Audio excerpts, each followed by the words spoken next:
Kolkata TV ডিজিটালে আপনাদের সকলকে স্বাগত। আপনাদের সঙ্গে রয়েছি আমি অঙ্কুর।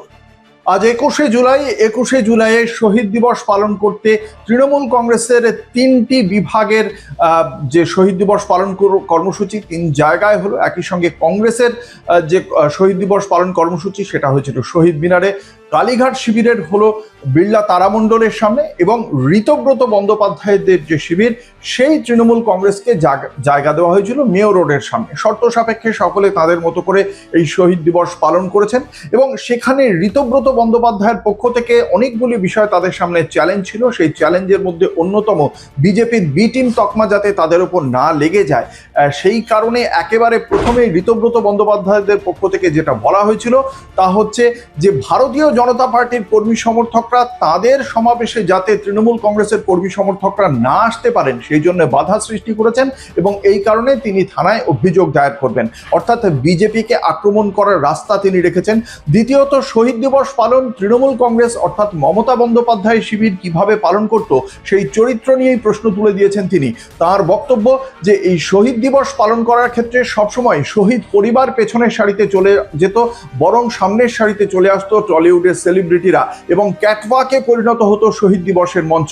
সেই বিষয়ের পাশাপাশি একই সঙ্গে মদন মিত্র, অনুব্রত মণ্ডল তারা সকলেই আক্রমণ করেছেন মমতা শিবিরকে এবং একই সঙ্গে এই যে রিপোর্ট পেশ করেছেন শুভেন্দু অধিকারী গতকাল বিধানসভায়, সেই রিপোর্টকে হাতিয়ার করে ঋতব্রত বন্দ্যোপাধ্যায়ের পক্ষ থেকে মমতা বন্দ্যোপাধ্যায়ের দিকে প্রশ্ন ছুঁড়ে দেওয়া হয় যে রিপোর্টও পেশ করেননি মমতা বন্দ্যোপাধ্যায়, তার পাশাপাশি তিনি প্রয়োজনীয় যে ক্ষতিপূরণের সুপারিশ করা হয়েছিল রিপোর্টে সেই অনুযায়ী ক্ষতিপূরণও তিনি দেননি এবং কেন দেওয়া হয়নি তা নিয়ে প্রশ্ন তুলে দিয়েছেন তিনি। কিন্তু অনেক প্রশ্ন, অনেক কটাক্ষ করার পরেও যদি জনতার ঢলের বিচার করা হয় শেষ বেলায়, তাহলে মমতা বন্দ্যোপাধ্যায়ের শিবির কিন্তু ঋতব্রত বন্দ্যোপাধ্যায়ের শিবিরকে কয়েক যোজন পেছনে ফেলে দিয়েছে। বরং মমতা বন্দ্যোপাধ্যায়ের শিবিরের কালীঘাট শিবিরের যে 21শে পালন কর্মসূচি সেই কর্মসূচির সঙ্গে জোর টক্কর দিয়েছে কংগ্রেসের শহীদ মিনারের সামনে থাকা ওই কর্মসূচি। কিন্তু ঋতব্রত বন্দ্যোপাধ্যায় শিবিরের সেই কর্মসূচি যথেষ্ট পেছনে চলে গিয়েছে।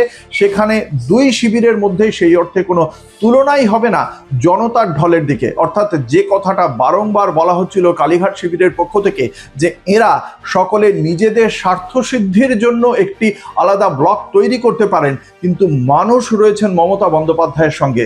সম্ভবত 21শে জুলাইয়ের যদি বিচার করা যায় তাহলে এখনো পর্যন্ত মানুষ যে বেশি সংখ্যক বা তৃণমূল কংগ্রেসের প্রান্তিক কর্মী সমর্থকরা যে মমতা বন্দ্যোপাধ্যায় শিবিরের প্রতি আস্থা রেখেছেন সেটা আজকের সভা থেকে স্পষ্ট। ঋতব্রত বন্দ্যোপাধ্যায় শিবিরের বিধায়করা তারা তাদের বিধায়ক বা তাদের যে কেন্দ্র সেই কেন্দ্রে যদি তারা যান, তারা কতটা শান্তিতে থাকতে পারবেন, সেখানে কতটা তাদের সংগঠন আদৌ গড়ে তুলতে পারবেন তা নিয়ে প্রশ্নচিহ্ন রেখে দিল 21শে জুলাইয়ের শহীদ দিবস কর্মসূচি।